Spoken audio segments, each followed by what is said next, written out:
Chapter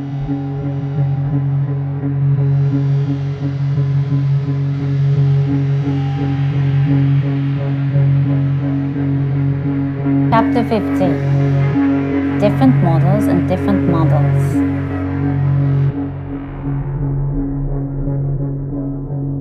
It is not just a riot of blots and blurs and disjointed jottings linked by spurts of speed. It only looks as like it as damn it. James Joyce, Finnegan's Wake. Reality is a temporary result of continuous struggles between rival gangs of programmers, and every moment is a new and shocking transvaluation of all we have ever been. T.S. Eliot, 4 Quartet. When a paradigm shift occurs, when we go from seeing things one way to seeing them another way, the whole world is remade. All that we know is what registers on our brains. So what you perceive, your individual reality tunnel, is made up of nothing but thoughts. As Sir Humphrey Davy noted, when self-experimenting with nitrous oxide in 1819, and as Buddha noticed, by sitting alone until all his social imprints atrophied and dropped away.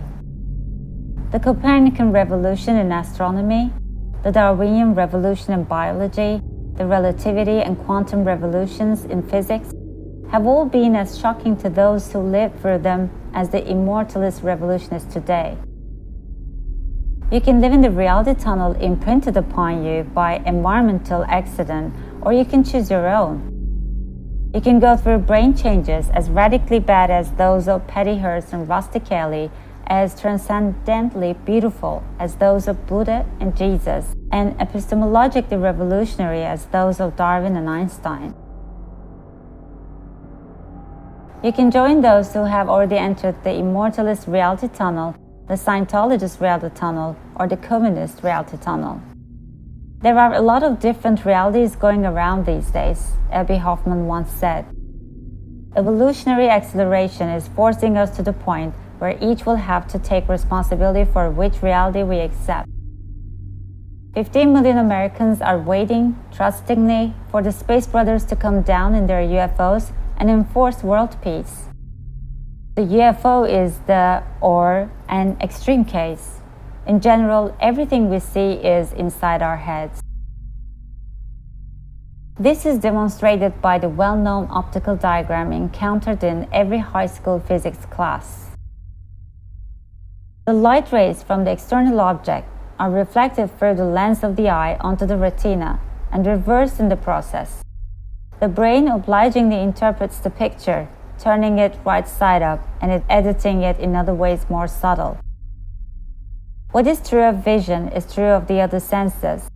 What we know is what registers on the brain. This is the answer to the famous Zen Buddhist Kwan, who is the divine being who makes the grass green. The brain, in the routine course of the before-mentioned 100 million programs per minute, takes in, edits, orchestrates, organizes, packages, labels, etc., all raw existential experience and classifies it according to the neurological Dewey Decimal System. This system varies from society to society, hence cultural relativism. What is real to the Eskimo is not quite the same as what is real to a New York taxi driver. To review, each individual has a neurological system or game different from other members of the same society. In accord with Einstein's physical relativism and anthropology's cultural relativism, we call this neurological relativism. The vegetarian does not see or experience meat on a rack in the butcher shop the same way the meat eater sees it. The racist does not see a member of another race as, say, that person's parents do. More generally, as the poet tells us, the fool sees not the same tree that the wise man sees. Among the many editorial tasks of the brain, performed so rapidly and smoothly that we do not notice it, is the classification of the separate quanta of perception into inside and outside. That this neat system does not accord with brute fact we learn from optics and neurology, that it can be abolished entirely with great profit in terms of insight, we learn from the type of metaprogramming experience called dhyana in the Hindu and Buddhist traditions. Crowley says of the dhyana experience, in the course of our concentration, we noticed that the contents of the mind at any moment consisted of two things and no more: the external object, variable, and the internal subject, invariable, or apparently so. By success in dhyana, the object has been made as invariable as a subject. Now, the result of this is that the two become one. This phenomenon usually comes as a tremendous shock. In our words, mind, whatever that is, and its contents are functionally identical. The usual system of classifying the contents as me, part of mind, and not me, outside, can be abolished, not just by meditation, but by certain well-known drugs, and the unity of the field of perception is then recognized. We become metaprogrammers. This is what we might expect from the theory and general systems theory in sociology, anthropology, quantum theory, etc. It still comes as a distinct shock when it is experienced, not just talked about, when I and my world, field of perception, become one. I am transformed utterly, as in a refiner's fire, as the mystics say. This sounds a bit puzzling to the average person without experience in brain change games. Try this illustration. Assuming you are reading this in your own home, look around the room. Note that everything in your field of vision, furniture, paintings or posters on the walls, stereo set or absence of same rocks, TV or not TV, etc., is in a sense your creation or co-creation. You and or your spouse or roommate or mate selected everything that got into the room. You also selected or co-selected that particular room out of the millions of rooms on this planet where you might otherwise live. The tonal reality of that room then, in a very real sense, has been created or manifested by you out of a universe of infinite possibilities. Of course, only the most fanatic Freudian or Buddhist mystic would claim your whole life history has been similarly selected by you. But stop and think a moment. The life history you think you have, the part that is stored in your brain as memory, has certainly been selected. You can't even remember everything that happened in the last 5 minutes. If you try to be inwardly silent, passive, nonverbal, and notice everything happening in your field for 1 minute, you are overwhelmed by thousands of impressions that you cannot catalog and retain. Conclusion: who you are and what you think you are is a creation edited and orchestrated by your brain. Everybody you meet is an artist who has made a similar creation. And these creations are, all of them, as diverse and idiosyncratic as the musical styles of Bach, Beethoven, Bach, Wagner, Vivaldi, Bizet, Orff, Chopin, John Cage, soul, the Beatles, Harry James, disco, Scotch folk songs, African chants. As for the universe outside you, of course you didn't create that, but just because you didn't create it, you can never know it except approximately. What you do know and consider the universe outside is another part of your brain which has made of its circuits a model which you identify with the universe outside. These models are as varied and miscellaneous as the paintings of Botticelli, Rembrandt, Van Gogh, Picasso, Paul Klee, Wyatt, Dali, Monet. This is the meaning of the notion that mind and its contents are functionally identical. Consider the old folk rhyme. I saw a man upon the stair, a little man who wasn't there. He wasn't there again today. Gee, I wish he'd go away. This little man is a semantic spook. He exists only in the language, and yet once the language has invoked him, it almost seems to make sense to wish he would go away. Recent advances in semantics, semiotic, linguistic analysis, foundations of mathematics, logic, etc., have demonstrated that our conceptual field, our symbolic environment, is haunted by many such spooks. There are Empedoclean paradoxes, of which the classic is everything in this box is false. Theologians are vexed by questions like, can an omnipotent God create a rock so heavy he himself cannot lift it? If he cannot, he is not omnipotent, and if he can, he is also not omnipotent. Philosophers and physicists are still bothered by what happened before time began. Somebody is supposed to have remarked, I'm glad I don't like cauliflower because if I liked it, I'd eat it and I hate the stuff. Alice in Wonderland and any treatise on mathematical logic will provide hundreds of examples of similar mind benders. A Zen saying sums it all up. To think that I'm not going to think of you anymore is still thinking of you. Let me then try not to think that I am not going to think of you. Bertrand Russell and Alfred North Whitehead attempted to resolve all such conundrums with a mathematical proposition known as the theory of types. Unfortunately, it was quickly pointed out that either A, the theory of types refers to itself, in which case it limits itself by its own terms and does not solve all our semantic problems, or B, the theory of types does not refer to itself, in which case there are propositions to which it does not refer, and it is again limited, and we are left with our problems. These third circuit perplexities are of more than technical, logical, and philosophical import.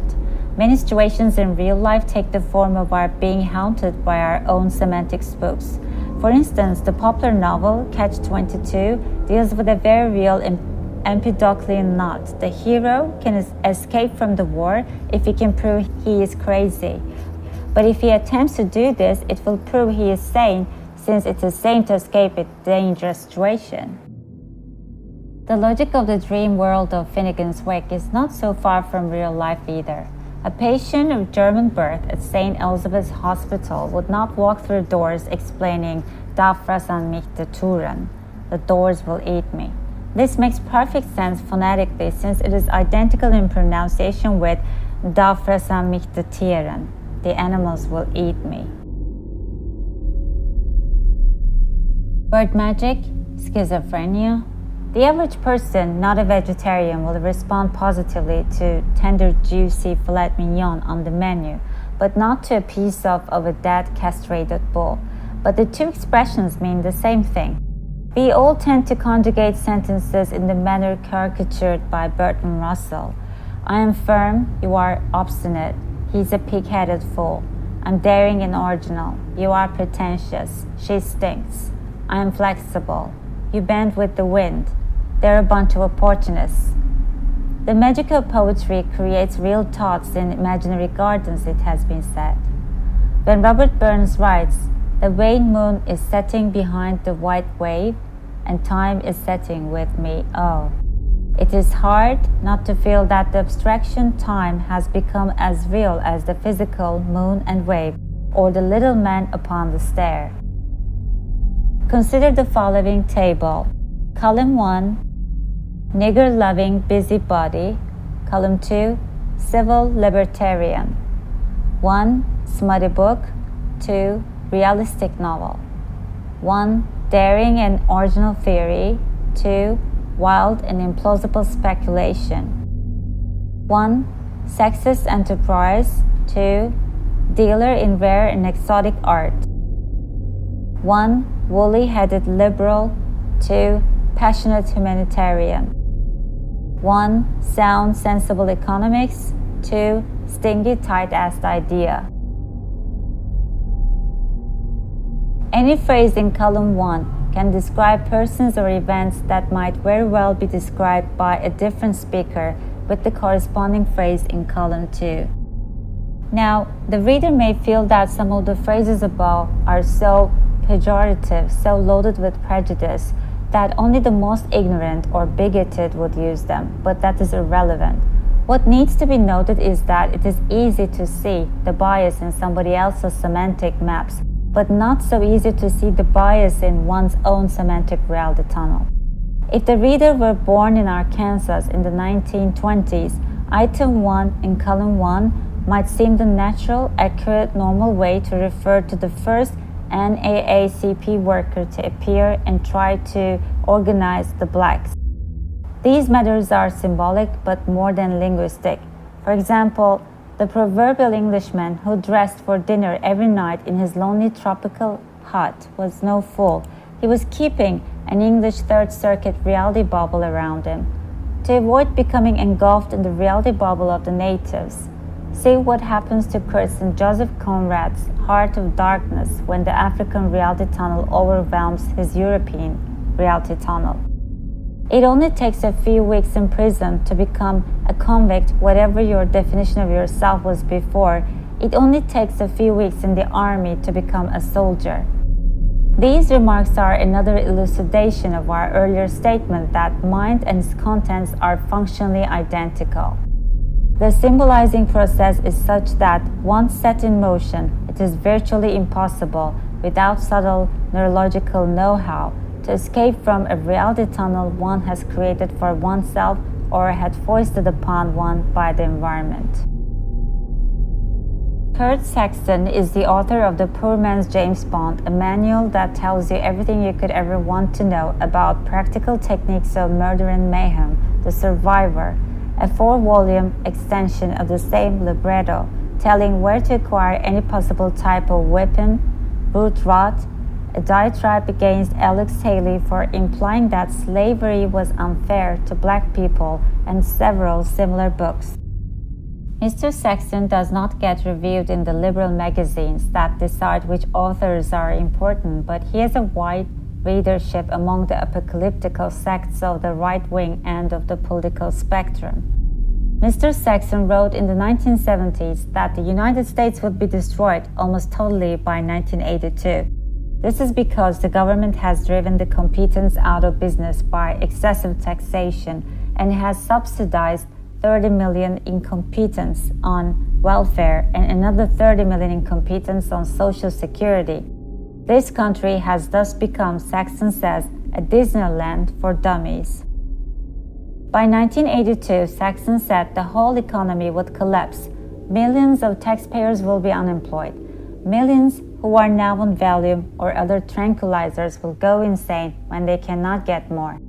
Drug addicts will swarm over pharmacies looking for dope, ruining everything they don't steal. We will be helpless against Russian attack because our politicians have so devoted themselves to nurturing incompetent dependents that further industrialization to put our nation on a war footing will be unaffordable. Even if it were not, our present union-spoiled and demanding workforce cannot be expected to perform the way our parents did in the war plants of the late 1930s and early 1940s. The only solution, Saxton informs us, is to buy farms. Mr. Saxton believed that these are objective predictions based on hard laws of sociology and economics, which he learned from the writings of Miss Ayn Rand. He did not believe that this apocalyptical reality tunnel in which he lives is in any way an artistic creation expressing his own emotional anxieties and hostilities.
Chapter 16. The Snuffer Principle. The peculiar nature of the game makes it impossible for participants to stop the game once it is underway. Such situations we label games without end. Watzlawick, Bevan, Jackson. Pragmatics of Human Communication. Communication is only possible between equals. Dominance, Herren moral. Submission, Sklar moral. This is Second Circuit neuropolitics. They shall come to no good. James Joyce, Finnegan's Wake. Mammalian sociobiology, rooted in the antique neural circuits of the old brain, contains many factors opposing the evolution of domesticated primates into true freedom and objective intelligence. The chief of these reactionary factors was described in my novel Illuminatus as the Snuffer Principle or Celine's Law. It holds that communication is only possible between equals. There was an oversimplification for fictional purposes. More precisely, this proposed law would read, adequate communication flows freely between equals. Communication between non-equals is warped and distorted by Second Circuit domination and submission rituals, perpetuating communication jam and a game without end. Political power, as a typical alpha male once said, grows out of the barrel of a gun. This is metaphorically as well as literally true. The gun may be symbolic and fairly abstract, consisting of ritualized social expectations. Don't talk back to your father. Or concrete in a nonviolent but deadly way. For example, the capacity to remove bio-survival necessities by cutting off the ticket supply in a capitalist society. One more word and I'll fire you, Bumstead.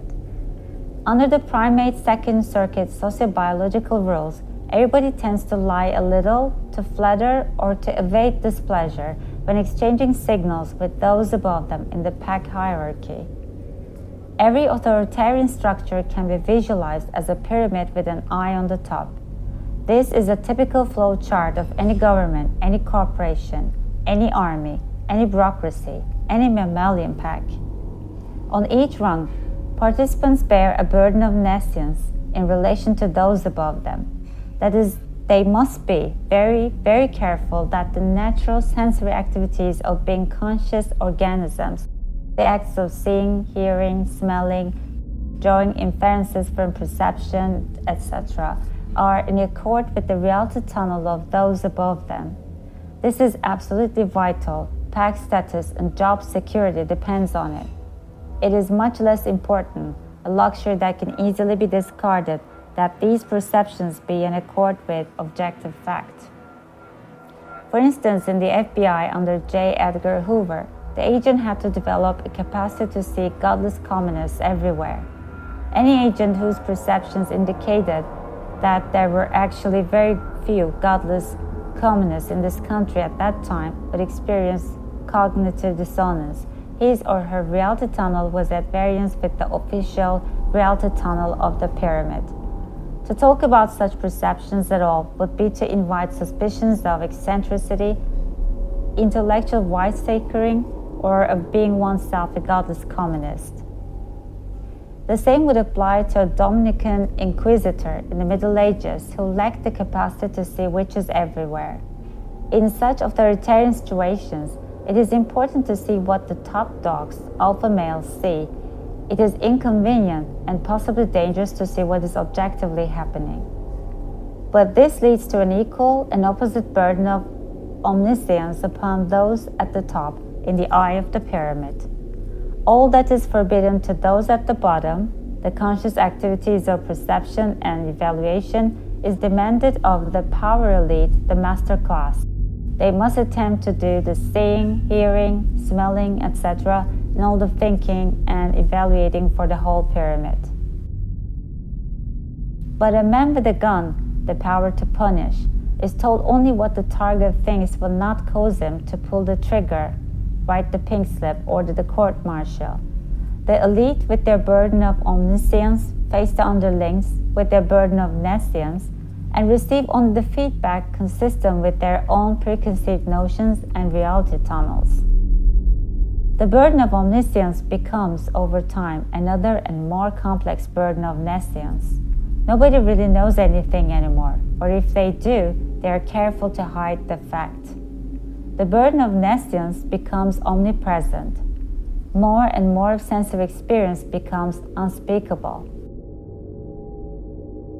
As Paul Watzlawick notes, that which is objectively repressed, unspeakable, soon becomes subjectively repressed, unthinkable. Nobody likes to feel like a coward and a liar constantly. It is easier to cease to notice where the official tunnel reality differs from existential fact. The last stage before all brain activity ceases and the pyramid is clinically dead as an intellectual entity.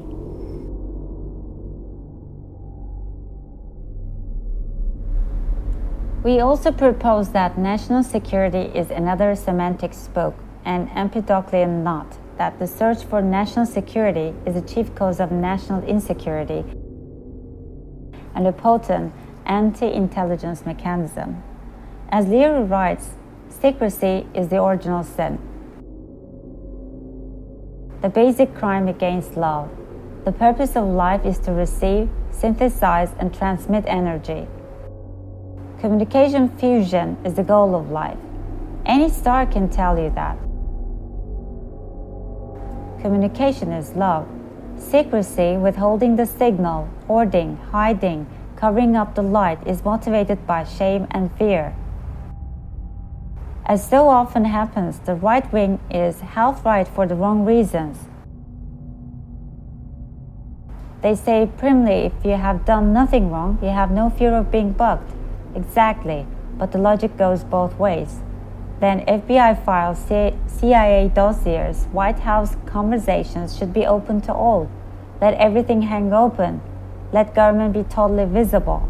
The very last people to hide their actions should be the police and the government.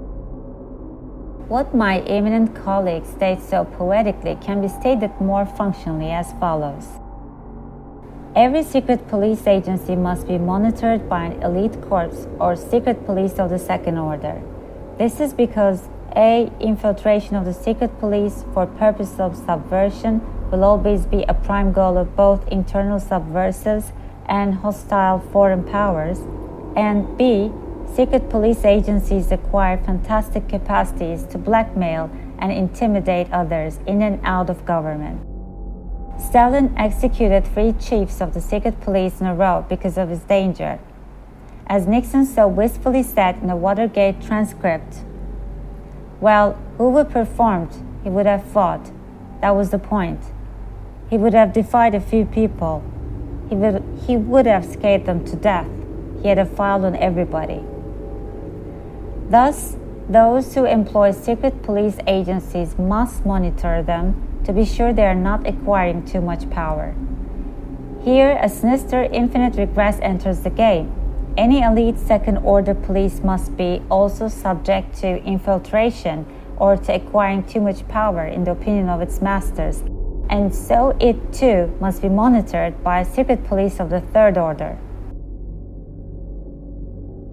In brief, once the government has N orders of secret police spying on each other, all are potentially suspect, and to be safe, a secret police of order N+1 must be created, and so on forever. In practice, of course, this cannot regress to mathematical infinity, but only to the point where every citizen is spying on every other citizen or until the funding runs out. National security in practice must always fall short of the logically Empedoclean infinite regress it requires for perfect security. In that gap between the ideal of one nation under surveillance with wiretaps and urine tests for all, and the strictly limited real situation of finite resources and finite founding, there is ample encouragement for paranoias of all sorts to flourish, both among the citizens and among the police. Thus, the USSR, after 62 years of Marxist secret police games, reached a point where the alpha males were terrified of painters and poets. In spying and hiding transactions, worry leads to more worry and suspicion leads to more suspicion. The very act of participating, however unwillingly, in the secret police game, even as victim or citizen being monitored, will eventually produce all the classic symptoms of clinical paranoia. The agent knows who he is spying on, but he never knows who is spying on him. Could it be his wife, his mistress, his secretary, the newsboy, the good humor man? If there is a secret police at all in any nation, every branch and department of government and institutions which are not even admitted to be parts of government become suspect in the eaves of cautious and intelligent people as a possible front for or tunnel to the secret police. That is, the more shrewd will recognize that something bearing the label of HEV or even International Silicon and Pencil might actually be the CIA or NSA in disguise. In such a deception network, conspiracy theories proliferate.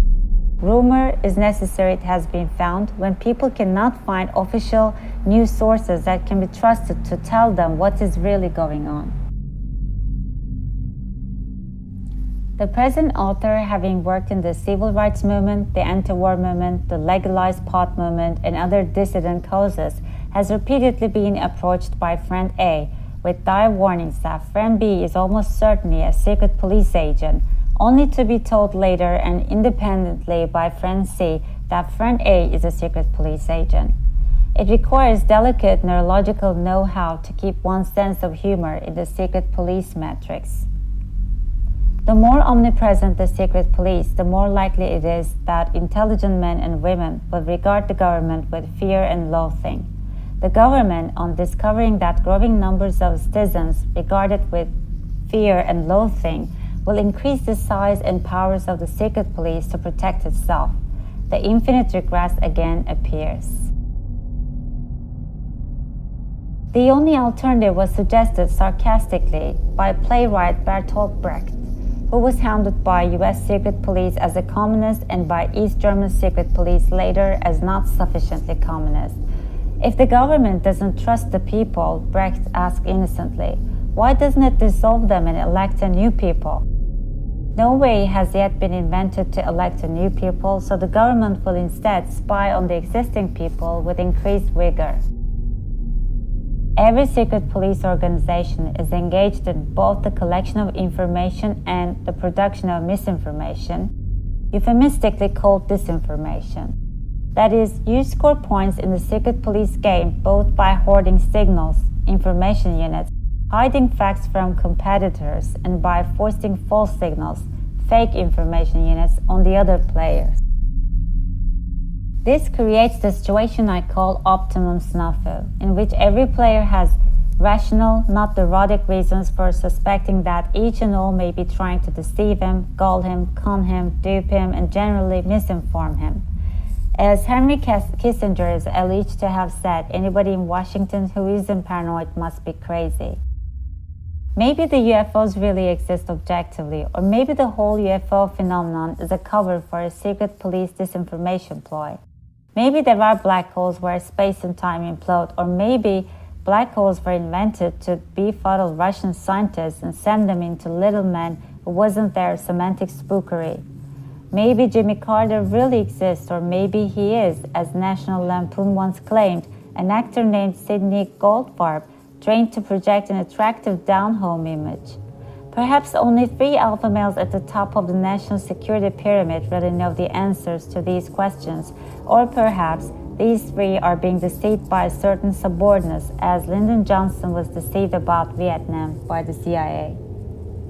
Such is the neurosociological logic of a disinformation matrix. It is, as Paul Watzlawick has demonstrated, the logic of schizophrenia. Less than 10 years after the secret police game was established here by the National Security Act of 1948, the books of Dr. William Reich were burned in a New York incinerator by government order. This was a shocking sight to some of us, who remembered that we had recently fought a long war against Nazi Germany for, among other things, their crime against civilization of burning books.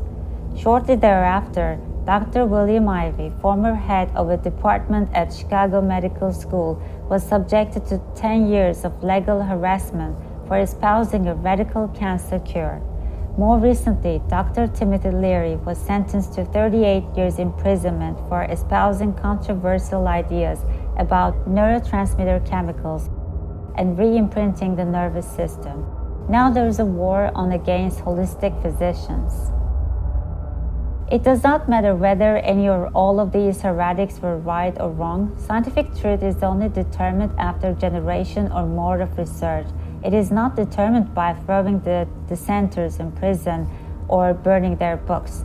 The point is that the secret police game immediately creates the social context for a return to the mechanisms of the Holy Inquisition. The intelligence of the whole society, the communication networks through which information is received, decoded, and transmitted is the first casualty. I feel great, and I send fraternal greetings to Dr. Andrei Sakharov in Russia, said Dr. Leary on emerging from prison, registering the fact that the mechanisms of the police state are the same everywhere, as are the myths that protect them. When Dr. Leary and I first published a neurological analysis of the Patty Hearst case in We magazine, the editors introduced it with a dramatic headline: "The fight for Patty Hearst's mind is the overture to a worldwide battle for the control of consciousness." Not quite.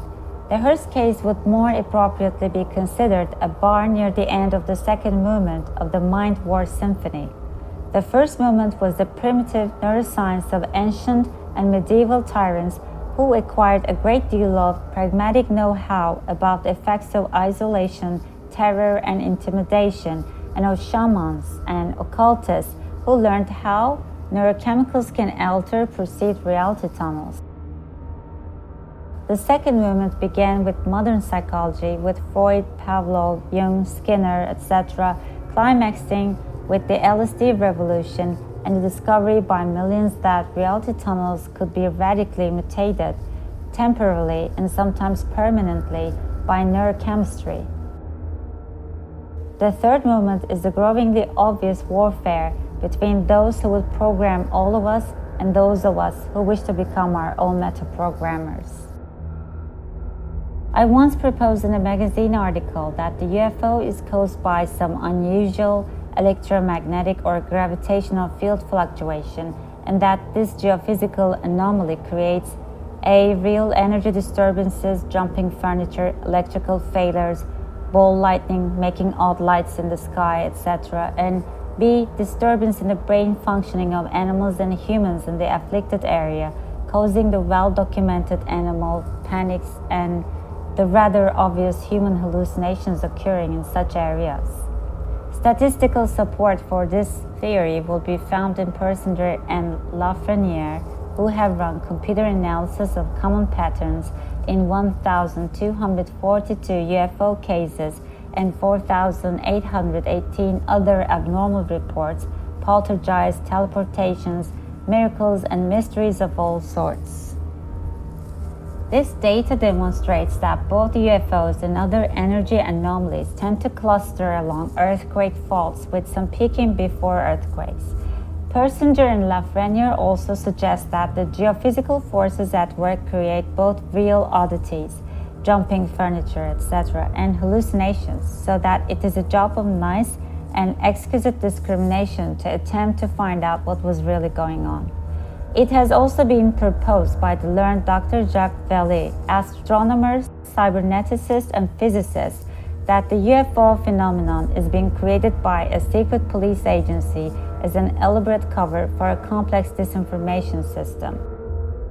A combined Wilson-Persinger-Lafreniere-Wall theory, probably fitting more of the data than the separate theories, would suggest that the UFO phenomenon is a synergetic product of some geophysical oddity which created weird energy fluctuations and brain change experiences in humans on the scene, and is being manipulated after the fact by one or more intelligence agencies or by groups even more esoteric. Consider this scenario. Something weird happens. Assume that it is a geophysical abnormality and brain change trauma we posit, but grant also that it might be the alien spaceship beloved by folk myth. The following events are equally likely, whatever the weirdity really was. As soon as the witnesses start talking, all interested parties converge on the area. Intelligence agent Mo comes to conceal evidence that it might have been a spaceship. That is the policy of his agency for their own reasons. Intelligence agent Joe also arrives to plant evidence that it was a spaceship. That is the policy of his agency, since they are doing just what Dr. Well suspects. The British Double Cross Bureau in World War II engaged in equally complex and absurdist dramas, seemingly totally unrelated to their actual work, but serving as disinformation screens for that work. Philip Klass and other skeptics arrived too, trying to reduce everything to hallucination, even if eyes are burned, cars wrecked, etc. The space freaks who may or may not be infiltrated by associates of intelligence agent Joe are soon there too to get the facts to fit their benign Space Brothers reality tunnel. Various occultists are there too to fit it all into their own mythos of angelology, demonology, etc. What we are saying is that every conspiracy regards itself as an affinity group, men and women who share the same goals and work together well. When you and I do it, it is just an affinity group. When that gang over there does it, it is a damnable conspiracy. True conspiracy does exist when a group conceals evidence, spreads deliberate misinformation, and coerces or terrorizes witnesses. Any affinity group approaches such behavior to the extent that members reinforce each other's participation in the group reality tunnel, especially concerning such crucial epistemological matters as what is important enough to notice and discuss as against what is trivial and better ignored. How coercive do we have to be to intimidate witnesses? Most people, as our Snuffer principle explains, are easily led to reporting what an authority figure wants to hear. But let us consider the UFO syndrome further as illustrating the whole spectrum of brain change and brain programming. UFO contactees frequently show positive neurosomatic turn-on, the bliss-out experience. Some even become faith healers or leaders of occultist groups. Others show negative neurosomatic effects. Light is unbearable, as in schizophrenia, anxiety attacks may require hospitalization, etc. Metaprogramming consciousness, the ability to choose between alternative reality tunnels, is also reported in crude metaphors about parallel universes, other realities, occultist jargon. Neurogenetic, Jungian, collective unconscious visions are common, ranging from demons, hairy dwarfs, etc., to the space goddess or lady of the stars of ancient and Catholic iconography. Even metaphysiological, quantum-level experience is reported in the UFO literature, ranging from trance-time trips and out-of-body experiences to seeming or alleged teleportations. It must be emphasized most strongly that both positive and negative visions on all these circuits are common in ufology. It seems that if the programmers mean us well, they are accidentally doing ill to many, and if they mean us ill, as Dr. Vel thinks, they are accidentally doing well to some of us. But this is true of all brain change technology. It seems that monistic conspiracy theory is inadequate. It is more likely that the UFO experience, like the other brain change experiences we have studied, are sometimes spontaneous and sometimes programmed, and that there are rival gangs of programmers with radically different goals in mind for humanity.